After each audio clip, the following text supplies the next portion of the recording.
John was a cheerful little boy who loved playing on the school playground. Every day after class, he ran to the swing set, played tag, and shared his snacks with friends. One day, John brought his favorite red ball to school. "Let's all play catch," he said happily. Soon John, Sarah, and Bilal were tossing the ball and laughing. But when it was Bilal's turn, he accidentally threw the ball too far. It rolled into a puddle and got muddy.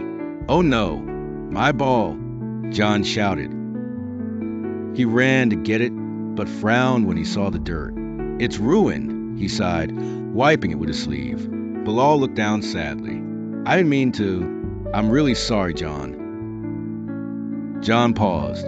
His heart felt a little grumpy, but then he looked at Bilal's worried face and remembered something his mom always said: "Things can be fixed, but friendships are special." John took a deep breath and smiled. "It's okay. Let's clean it together." So they got a bucket of water, some tissues from the teacher, and everyone helped clean the ball. Soon it looked brand new. "Thanks, guys," John said. "Let's be more careful and keep having fun." Everyone cheered, and they went back to playing, happier than before.